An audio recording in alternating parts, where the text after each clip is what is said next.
Picture this, the Nevada desert, a vast, sun-baked expanse, where the world's best pilots come to play war. It's the famous red flag exercise, top-tier aerial combat training. On one side, the might of the United States Air Force. Their legendary F-16S, the Vipers, pilots with thousands of hours, backed by a military budget bigger than most countries' economies. On the other side, a handful of pilots from neutral Sweden, flying a jet that looked small, the Saab Gripen. What happened next shocked the Pentagon. The little Swedish jet didn't just survive, it dominated.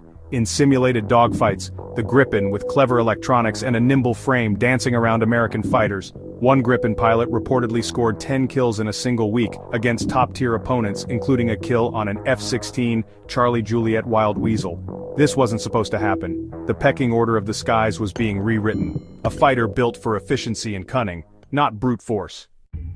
To understand the Gripen, you have to understand Sweden during the Cold War. Imagine being a relatively small neutral country sharing a border across the Baltic Sea with the colossal expansionist Soviet Union.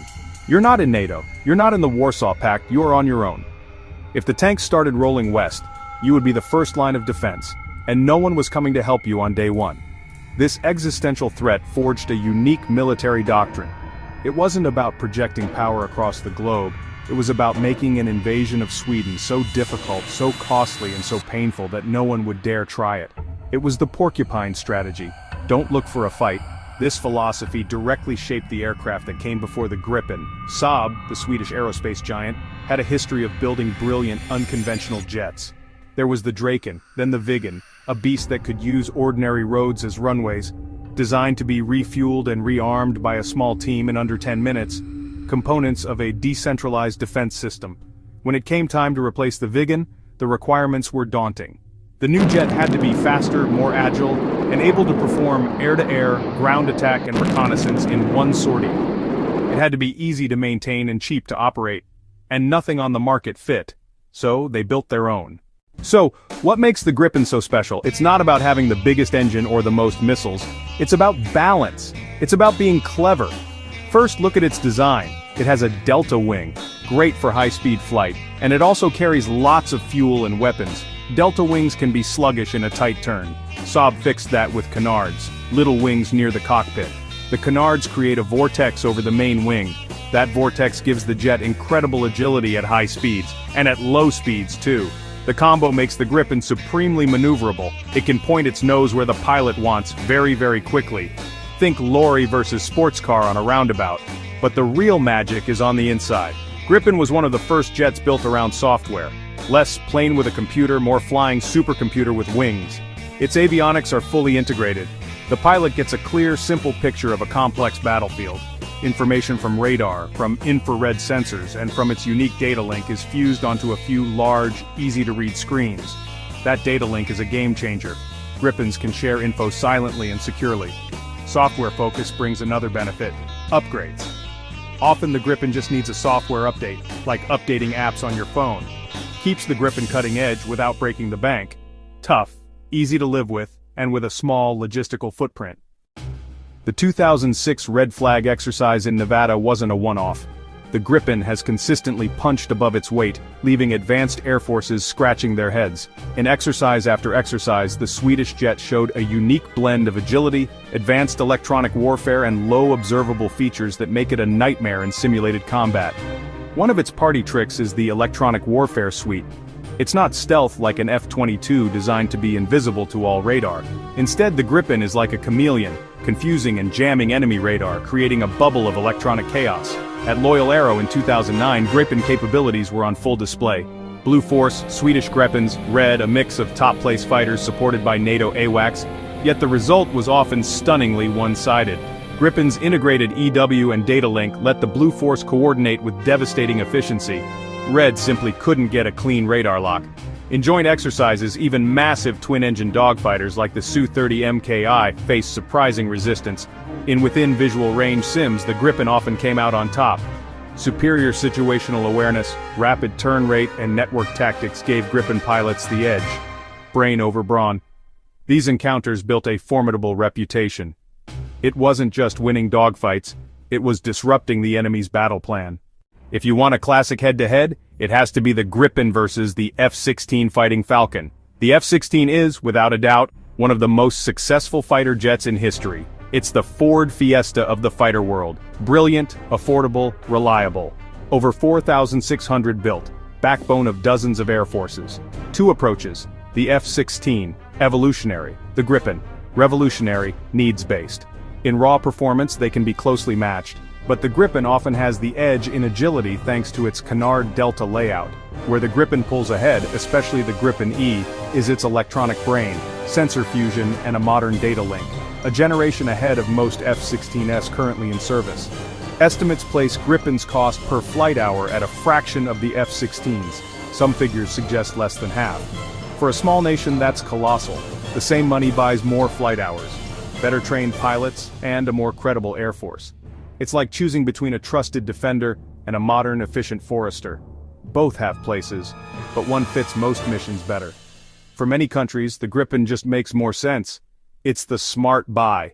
Comparable performance, far more advanced electronically, and dramatically cheaper to operate. The Gripen is the clever challenger, offering capability and sustainability in one package. Now for a heavyweight comparison. The Gripen versus the Eurofighter Typhoon. The Gripen versus the Eurofighter Typhoon. The Typhoon is a beast, a European mega-project, built by the UK, Germany, Italy, and Spain. Twin massive engines, blistering top speed, rocket-like climb, and heavy payload capacity, formidable in beyond visual range engagements.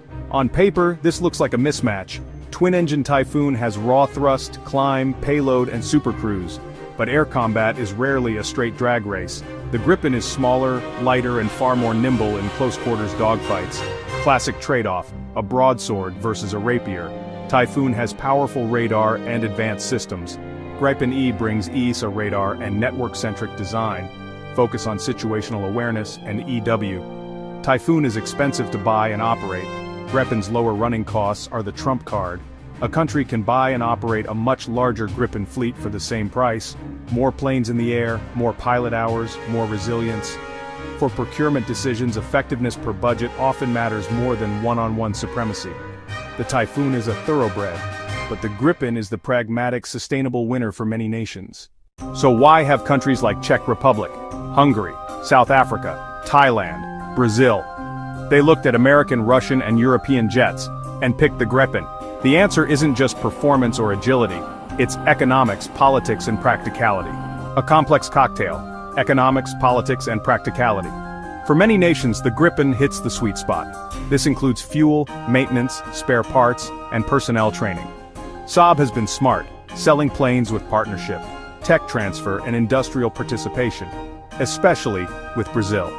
Brazil gained production roles and knowledge, not just hardware. The Gripen is easy to fly, easy to maintain, easy to deploy. Operate with a small ground crew from austere locations, a real capability for many nations. A complete system designed for efficiency and effectiveness in the real world. That's why the smart money often lands on the Gripen. When Sweden officially joined NATO in 2024, it wasn't just another flag. It was the formal integration of one of Europe's most unique forces. At the heart of that capability was the Gripen. For years, NATO observed the Gripen. Now it was inside the tent. Its unique philosophy on air power was set to have a profound impact on alliance strategic thinking. First impact, the defense of Northern Europe and the Baltic region. The Gripen is purpose-built for this environment. Its ability to operate from short, damaged runways or fortified highways is a game-changer. A dispersed fleet across rugged terrain presents an incredibly difficult and resilient target for any aggressor. This dispersed combat model Sweden perfected over decades is a powerful lesson for NATO. Gripen's emphasis on network-centric warfare and superior electronic systems brings a new dimension to NATO combined operations. It can share sensor information seamlessly, a powerful force multiplier. This forces planners to think beyond platform specs and more about the network. As fifth-generation fighters become the norm, their immense operational costs strain defense budgets. The Gripen proves there is another way, capable, advanced, but affordable and sustainable. It challenges more is always better and champions efficiency. Looking ahead to the future of air power in Europe, the shadow of the Gripen looms large. It represents a paradigm shift, efficiency, adaptability, and smart technology. As budgets face pressure and the nature of conflict evolves, the era of designing aircraft without regard for running costs is over. The Gripen E brings more power, fuel, weapons, and advanced EW and sensor suites. A revolutionary wide-area display gives the pilot unparalleled situational awareness. Designed for a future of manned and unmanned mix, Gripen can act as a quarterback, directing loyal wingman drones for reconnaissance and SEAD. Software-centric design allows rapid adaptation. A single pilot could coordinate many systems. Sweden's Gripen changed everything for NATO, offering a compelling alternative vision. A smaller nation using ingenuity to build world-beating tech, the smartest fighter, not the biggest, will rule the skies. Smart design, network-centric thinking, operational efficiency, sustainable power. The little jet from Sweden didn't just join the club, it showed a whole new way to play the game.